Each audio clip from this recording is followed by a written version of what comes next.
What is up, guys? I'm Mikey31 here. Madden 21 around the NFL Reg series. The Bears. The Bears.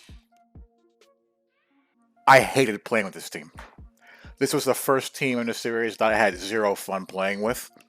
And it's mainly because of their playbook. Their playbook is the worst playbook I've ever seen. And I wouldn't be surprised if it ends up being the worst playbook in the entire game. By the time I'm through with these teams. It's awful. It's really, really bad. It's like you would think it'd be similar to the Chiefs, right? With Nagy having coached there and whatnot. And formation wise, it's kind of similar, but without all the plays. There are no plays in it. There's nothing. Now I don't know if A-Dub did that on purpose to simulate the fact that they're a dreadful offensive team and Nagy was not the best play caller that we've seen on the face of the earth so far. Mixed results in that regard, and that Trubisky is kind of bad, but there's nothing there. It's got no drop back game at all. So I had to. My passing game was basically out of this playbook, taking advantage of Allen Robinson's route apprentice to kind of make stuff up when I needed it. And yeah, there's no drop back passing game to speak of in it. And it was a pain in the ass to get Allen Robinson in the spots I wanted to get him to use his outside apprentice. It's because home formations lined them up in the slot. Most of them did. So it just sucked. It was so bad. But anyway, Mitchell Trubisky. What can we say about Mitchell Trubisky? I guess the one okay year he had might have been an outlier. But anyway, I think 72 overall is about right. And the thing with Trubisky is, what is he great at? He's a decent athlete. 84 speed, 87 acceleration. But, even when you watch him, he doesn't really play that fast. And how many throws does he make that make you really say, that's a really special talent? But I digress. But anyway, for the purposes of Madden, decent athlete. And if I ran a real playbook with him, I'd be able to run more zone read. Now, one of the things I'm doing with this, I'm using all the team stock O&D playbooks. So I had to suffer with what I had to deal with. And, he has 88 throw power. That's pretty good arm strength. The accuracies are 81, 76, 79. Bleh. Throwing the run is 84. Throwing the pressure is 81. I mean, he's just average all the way around. But a decent athlete with a good enough arm. And you have good old Nick Foles here. And Tyler Bray is still kicking around. Huh. Anyway, the backs are a little weird. Cordero Patterson is basically a wide receiver, a former wide receiver playing running back. 91 speed, 92 acceleration, 83 break tackle, and 88 juke move, 81 carries. More of a pass catcher. He's like Ty Montgomery basically. And you have David Montgomery here with 92 carry, 85 juke move. So I mean, they're okay. Cordell Patterson had some breakaway speed, as does Tyreek Cohen, but they're just there. After reordering the depth chart, my buddy Cole Kmet is in there, and Allen Robinson, probably among the more underrated receivers in the league, if not the most underrated receiver in the league. Superstar abilities is outside apprentice, where he gets additional hot routes, and deep out elite. So outside the numbers on 20+ yard routes, he gets a catch bonus. And, he's pretty good. I've always liked Allen Robinson. He's had tough QB luck in his career. 89 speed, 92 acceleration. He can really go up and get the ball. 96 catching, 88 short route running, 87 medium, 82 deep, 92 catching traffic, and 94 spec. That's outstanding. 92 release, and 95 jump. You know, A-Route can get it done. Anthony Miller. I thought he'd be a little bit faster than this. 89 speed with 90 acceleration. He hasn't really done all that much, and he's not bad after the catch. 84 juke, and his route running is pretty mediocre. 81 catching traffic is not bad. 85 spec, 92 jumping. So we can play either outside or in the slot. Don't like that beat press for an outside guy, but you know he can play either or. And you got Ted Ginn Jr. here. I like Teddy Ginn. I always like the track guys. Ted Ginn still has gas to burn. He can still really run. 91 speed, 91 acceleration. That's probably shortchanging him. He's kind of like Joey Galloway. You know, you remember Joey Galloway, who was running like 4.3 at age 37? Ted Ginn is kind of like that, but he's not. He didn't have quite the same career as Joey Galloway did, but you know, very similar type of guys. Just speed guys who just never lose their speed when they age. And you know, I mainly played him in the slot. And Riley Ridley is nothing special. And these guys, and yet Darnell Mooney, who's pretty quick. But, you know, how much are you going to be able to develop him? I don't know. He's got good catching traffic, and that's pretty much it. Jimmy Graham, the once great Jimmy Graham. And you got Cole Kmet here as well.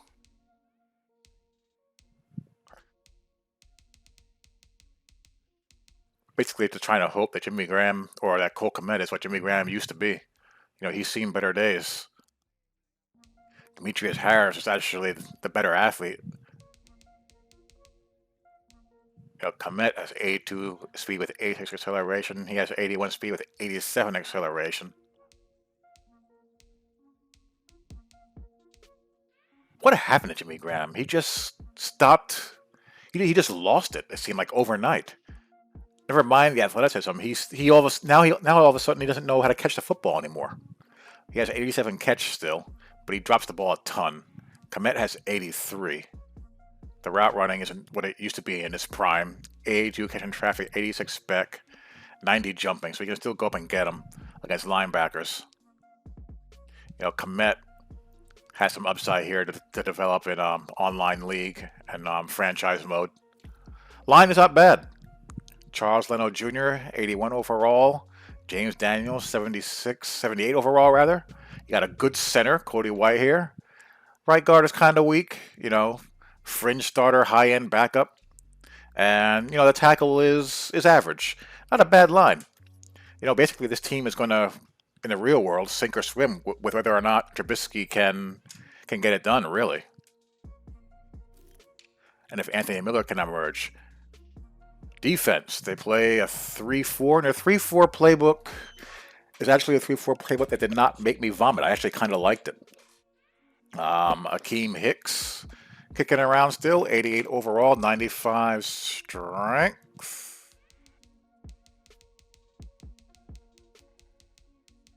'86 tackle, 90 power move, 91 block shed. He's kind of like on that Quan Short type of tier. Bilal Nichols, nothing special. He's strong. He's got some speed for a 3-4 style defensive end who can play 3 technique or 4. That's not bad at all as far as athleticism goes. Not bad at all.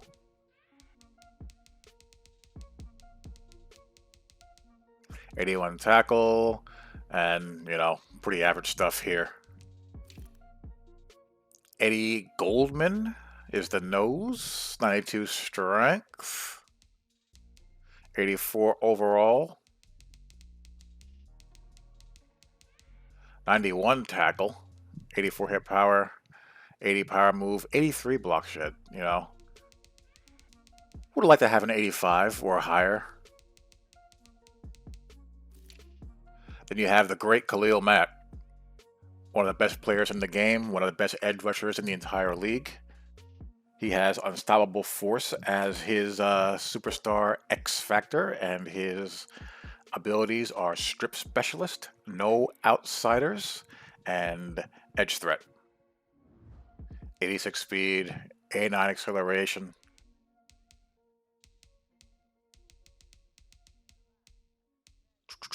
What else does he have? He has 94 tackling, 88 hit power, 93 power move, 90 finesse move, 93 block shed. Just your premier edge rusher. Everything you could possibly want in an edge rusher he has. Barkevius Mingo is still kicking around. I thought Mingo and Montgomery would pan out better in the NFL than they did. They were a fierce pass rush duo at LSU. They were like a college version of Freeney and Mathis. But alas, he's had a decent career, still kicking around, reasonably athletic. But he never really panned out. At 6'5", 235, he's kind of a tweener, And he's not really, doesn't have great pass rush skills. Actually has, almost as good coverage skills as he has pass rush skills now. Huh. Interesting. Roquan Smith. Again, he's that prototype rangy 3-down linebacker that everyone wants right now. He's, kind of built like how strong safeties used to be built back in the day. 6 foot 230. Maybe a little bit on the shorter end. But 89 speed, 91 acceleration.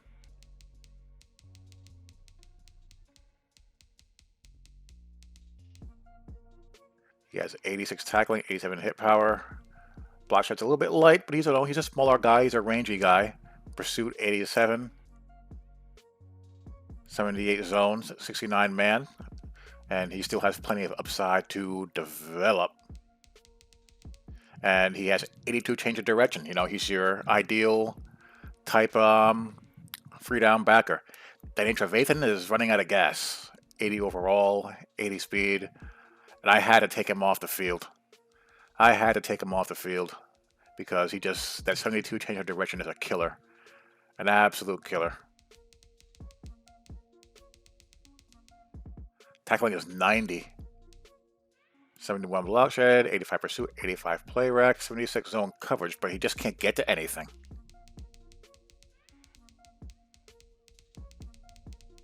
I'm not going to try to pronounce that, but he looks pretty good as far as athletics are concerned.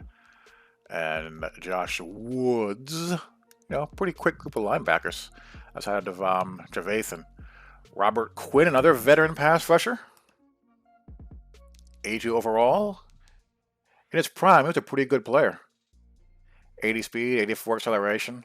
And plus, being on the opposite side of Khalil Mack in the real world is not a bad place to be if you're halfway decent.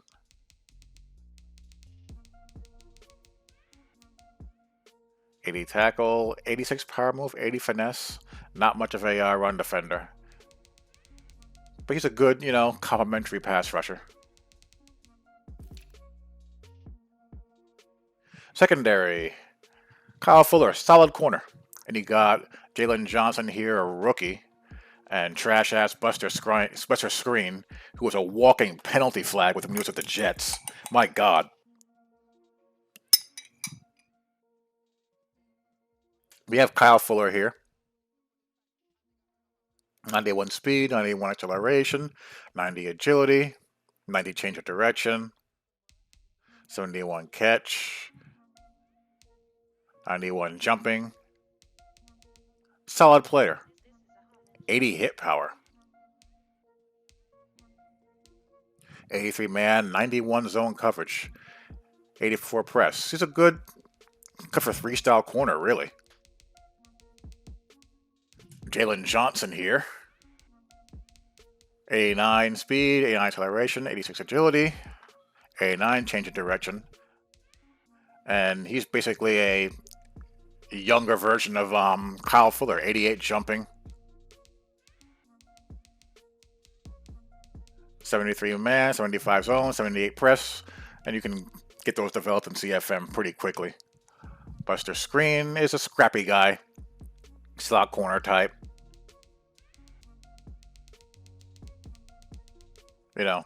He is what he is. Still reasonably athletic, 89 speed, 94 agility. And Artie Burns, who did not quite pan out in Pittsburgh. Eddie Jackson, one of the best center fielders in the league. 89 overall. He was an X factor last year. Doesn't have any abilities this year.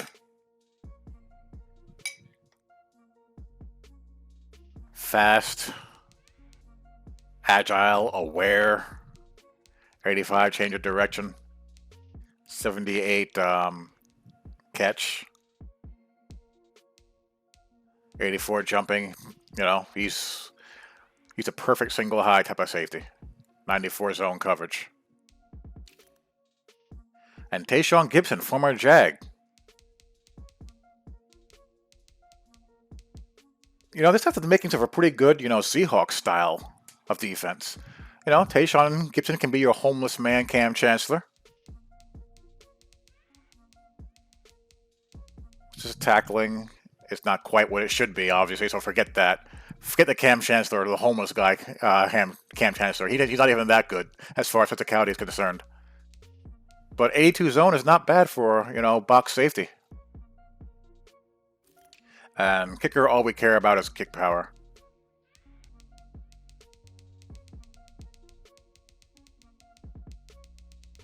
And 92 kick power. Carlos Santos still kicking around. You know, not bad, but zero fun to play with. And we'll walk through a couple of games with them. All right, here we go. The mighty Kansas City Chiefs. Chiefs users tend to fall in one of two categories. They're either a pain in the behind to play, or they have Tyreek Hill tunnel vision and they don't know where to look anywhere else. I've played Chiefs users who don't target Travis Kelce at all, which is just complete and utter insanity to me. But hey, if they do that just makes my job a whole heck of a lot easier, doesn't it? So anyway, here we go. Starting out on offense, really the best formations as far as their shotgun sets are concerned are their empty sets, and they actually have a couple of halfway decent trips and tray tight end sets. Their 2x2 stuff is just horrible. It's really hard to have a bad 2x2 spread set in this game, but this playbook somehow succeeds in doing that. And their gun doubles, same way. Not good at all, but here we're going to start a little bit of mesh action here, and Allen Robinson getting a little bit of catch and run. Good news is when you play the Chiefs is that their defense is so light that you can move the ball up and down the field. But here we're in this inline tight end trip set. We're going to run a little inside zone with Cordell Patterson. You see that double smash concept there to your left. This play is kind of tricky for me to read. There's a lot going on, and I just didn't really. I had an opportunity there looking back at it to hit the corner route, but I'm reading both hitches first. I'm trying to see how the defenders are reacting to that. So I just take the safe play, but I'll come back to that later on. We have a bit of an in cut there to Allen Robinson, so we're feeding Allen Robinson pretty early. Now we're going to go to the shotgun deuce close set, run a little bit more mesh. This deuce close set has a Y lead option play, which is nice. And now we're going to be in their spread all set here with Allen Robinson in the slot.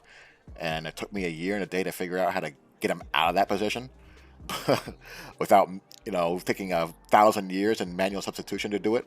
But anyway, on the march, a little bit of angle route here, and we just march right down the field there. And just using Cordell Patterson in some creative ways out of the backfield and inside zone game, and establishing Allen Robinson on the shallow crosses and all that good stuff. So we are on defense here, and he follows up with an angle route of his own as I get stuck on the defensive tackle there pre-snap. And I was thinking about this, and I'm glad I ran into some people who were saying the same things. I thought it was me. I'm having a really hard time getting just the couple of seconds I need to make a few defensive tweaks. I'm getting stuck on either my defensive lineman or stumbling around with my user right after the snap while I'm doing it, and it's really irritating. There's just no time to set anything up right now. It's just terrible. From the accelerated clock thing going on, which I think is a factor playing into that, to have the ease of being able to quick snap people, it's just difficult. And I thought it was just me getting old and slow, but other people are having the same issue as well. So anyway, he's on the march here, and I get stuck on this camera view. I know the tight end corner is coming, so I have that safety there in that curl flat, and of course he throws it right into it. 95% of people are going to have the tight end either run a drag or a corner route out of that formation. Very few people are going to have him do anything else than that. So I just basically took a made a calculated adjustment there and was rewarded for it. You always like to see that. So we're throwing them there, and we're back on offense here. And the shotgun Y offset formation here. Again, there's just no drop back game out of this playbook at all, hardly out of their 2x2 sets. So we go screen, and just try to get Cordell Patterson into space.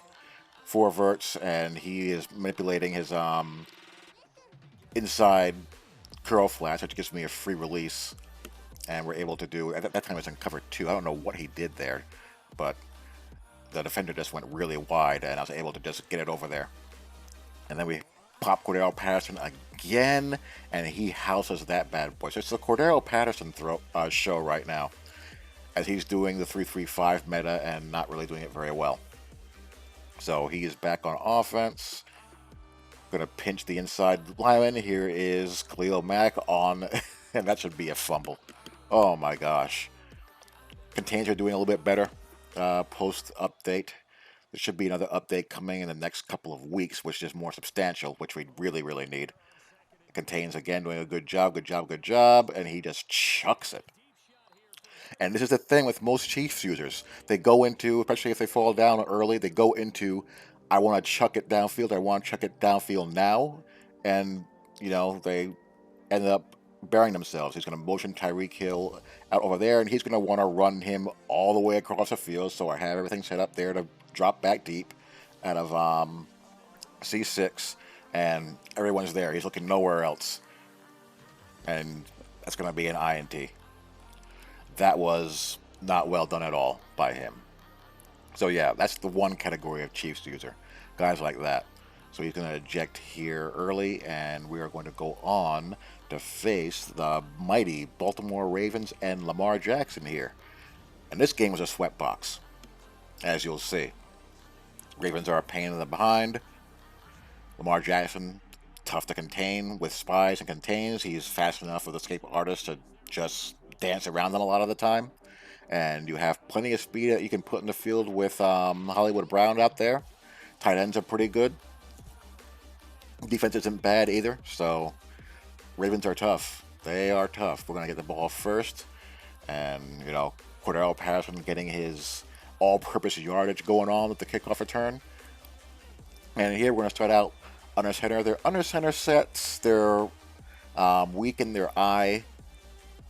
Most eye formations in this game do not have much in the passing department other than play action, where it's just a matter of the play action blocking, holding up for you, and not getting you into instant rolled out sack animations. I'm going to run the ball here between the tackles. I'm going to go under center single back, and Cordell Patterson's going to fight for some yards there. And again, in this formation, not much in the way of drop back passing. You have good old fashioned curl flats, which is really one of the best pass concepts, stock pass concepts in the game, which I'm surprised isn't used more often. It's really good. It's spaced well, develops quickly. It's not bad. So we're on the march here, and again, Cordell Patterson just doing everything. And I'm generally trying with this playbook to keep myself out of straight drop-back situations as much as humanly possible, because there's just not a whole heck of a lot there to work with. Got an opportunity here for play action, I think, and sure enough, I do. There's acres of space as users crept up way too far, and we hit Ted Ginn Jr. wide open. So that was a well-done drive. So basically, run the ball, find the play action passes that don't get me sacked when the quarterback drifts, and go from there. So he is now on offense. Runs a lot of pistol here, trying to hold up against the run. Not allowed myself to get gashed. He's motioning guys, and a lot of fall forward animations this year, I've noticed. I have some pretty stout defensive tackles out there, and then the back just gets forward momentum yardage constantly. That happens a lot in this game. Tries to run a counter, but runs it right at Khalil Mack, and that's not a good proposition. So now he's gonna go into eventually a lot of gun bunch mode, as my defender just does not break on the ball. That could have easily been an INT. But anyway, yeah, he's gonna be in gun bunch, and I get caught over adjusting a little bit in this game, which leads to some unfortunate consequences. And again, that goes back to feeling like I'm rushed pre-snap. But anyway, got most of what he wants bottled up here, enough to make him have to pull it down. And Spy did a half a decent job there. So again, I'm just playing and going through my match coverages and whatnot. Here I'm feeling in a place on the field where I can press Hollywood Brown, and Khalil Mack just comes in on the contain again, doing a really good job, forces them to throw it away. And here's one of the over adjustments I was talking about. I just lose track of what I'm doing and who I have, and I obviously did not intend to do that. Leave Hollywood Brown running free like that, so that hurts me. So back on offense I go. Just again, it's a simple playbook. You have no choice but to keep it simple. So we do a little bit of slip screen action here, and then we hit a corner route and man coverage to Mr. Anthony Miller. And I thought he'd be a little bit faster than what he is, but alas, he's not. This is one of the better play action passes they have. This 3-level flood concept of play action. Protection is very nice on it. Hit the out route there. So we're making the best out of what we have to work with. Going to do a little bit of tempo. Going to try to pop inside zone. Not quite there. Going to tempo it again. What am I going to try here? I think I'm going to try it again. I'm just kind of cycling through. No, RPO time. I'm going to see if we can hit. We'll see how he aligns first. I'm going to see if we're going to hit the pop pass, which we get. And I get called for a penalty here, which I don't agree with. I got rid of that pretty fast. Well, he declined it. I don't think he meant to do that, but I didn't feel like it should have been a penalty anyway. I got rid of that ball right away. As soon as I saw him just, come up, it was wide open. I didn't wait at all. Maybe I have to abort that handoff a tick sooner. Who knows? I'm pretty sure that's the case. But anyway, he's on the march here again. We're in C9. We're going to stay in C9. Or do I flip it? I'm not sure what I do here. What am I doing? Yeah, we stay in it, and it works out well. And I'm right on the wheel route. And boom, again, that has to be a fumble. That's got to be a fumble. It's so hard to keep these guys from the pocket when you make them do a mistake like that and get all panicky. There's got to be severe consequences for it. Here we go. And here we get the throw out a sack. That's more like it, an INT. And he does a good job of not allowing it to be a pick six. So Artie Burns steps up. That's when throw out a sack makes sense as far as punishing you from really trying to get rid of that ball late when you should just either eat it or get rid of it. So if we can get 6 here, I feel pretty good, but we aren't able to. I threw the ball away the next play. I didn't like what I saw, so I'm going to take the 3. And we still have a 2-possession lead, which is the most important thing, making sure you get it to at least 2 possessions. Don't do anything stupid. And 17-7, I feel in pretty good shape. Good route combo there. Just finds Hollywood Brown in space. And again, he's just in gun bunch mode. That's all you're going to see. You're going to see gun bunch, and you're going to see a little bit of shotgun type. Snuck in, slip screen. Again, do that about once a half or so. People are still not used to looking for it. Here we get a bust there with the drifty drift. That should not have been as open as it was. And here I try to be a little bit creative out of man coverage with creating some potential double teams and a spy, and that worked out pretty darn well. And I was like, cool, that worked pretty nicely. They really got to add plays that have double teams for the ability to bracket receivers out of man coverage. How they don't have them in the game by now just baffles me. He almost got in there. Jeez, that was weird looking. But anyway, he settles for the field goal attempt here to cut the lead to 17-10. So that's to move the football. Go a little I formation. Nice job there. I didn't really play Montgomery all that much. Go a little bit of curl flash. I don't really like anything that I see there. I could have maybe threw it on the run, but I decided to run with it. So Drisky has some wheels, so I used that in my favor. But unfortunately, I don't convert the first down. So he gets the ball back. We do set split. RPO action, but we are on it. Good job there. So he's playing pretty well. He's not doing a lot of stupid things. Here's shotgun tight.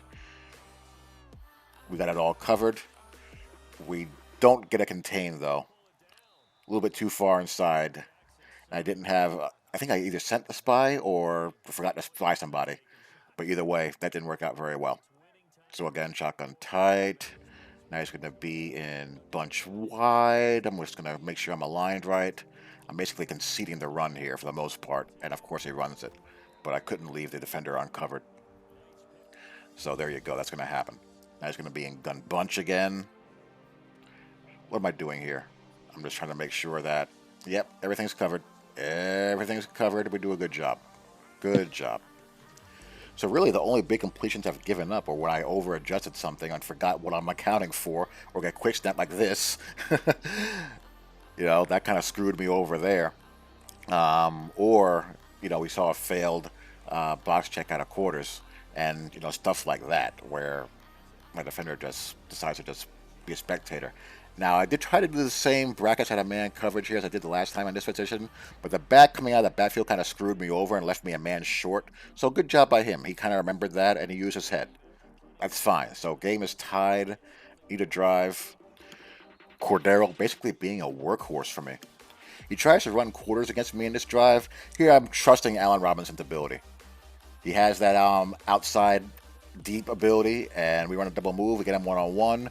We get the spec catch, and there you go. That's just, you know, using your guy, trusting your stud, and making a user catch. So we're on the march. Only need a few more first downs, maybe one more first down, and Cordell Patterson bounces off the tackle attempt. Really nice. And we get great blocking here. And we're going to go down to the ground. He has no timeouts left. He can't stop the clock. So we're just going to kill this clock and kick our field goal. Get a little bit closer. And there's Montgomery. And we're going to wind it down, kick the field goal, and get that W. Kick is up. It is good, and that is going to do it for that. So, yeah. That's going to be it for the Bears. Most of my games with the Bears were just like this one. Just complete, tight sweatbox affairs because I just didn't have a lot of confidence, whatever you want to call it, with their playbook. There just wasn't a lot of answers there for stuff. So every game was just a grind. And I'm happy to move on from them. Next up, we're going to have Cincinnati Bengals. I thought the Bengals were next, but I forgot the Bears were, you know, before the Bengals. So anyway, those are your Chicago Bears. Next up will be Joe Burrow and the Cincinnati Bengals in the Regs Online head-to-head tour. Hope you guys enjoyed. I will talk to you all later. Peace.